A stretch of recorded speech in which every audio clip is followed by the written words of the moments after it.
श्री गणेशाय नमः। प्रिय बंधुओं, ये जो चारों युग हैं ना, जैसे सतयुग, त्रेता युग, द्वापर युग और कलयुग, तो इनमें ईश्वर प्राप्ति के अलग अलग नियम और साधन बताए हैं।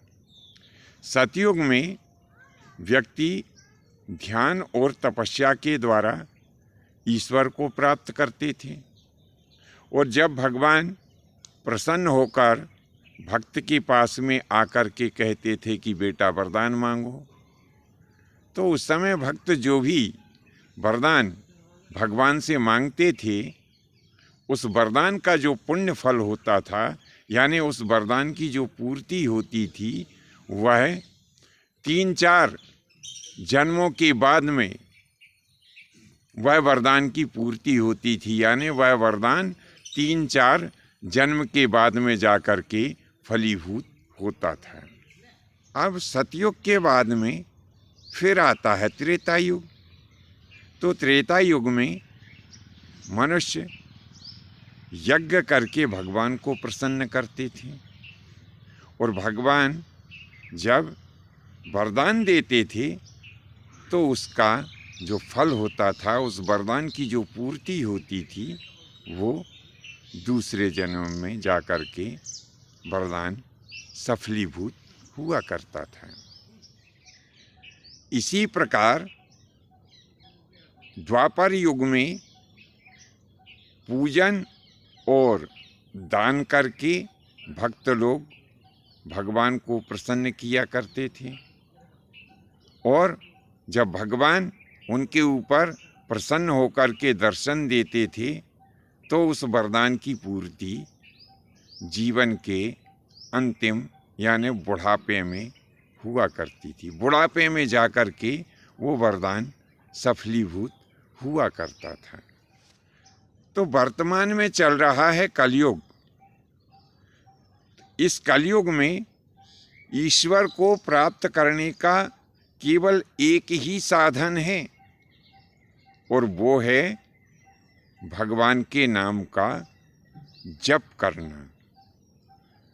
जब आप सतत रूप से भगवान के नाम का जाप करते हैं, तो भगवान आपके द्वारा किए गए जाप से ही प्रसन्न हो जाते हैं, और इस जाप का पुण्य फल आपको 1-2 महीने में ही आपके सामने आ जाता है।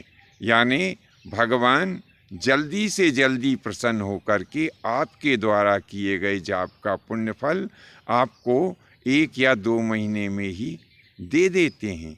और इतना ही नहीं, यदि आप सच्चे मन से भगवान के नाम का जाप करते हैं, तो आपको भगवान के दर्शन भी हो सकते हैं।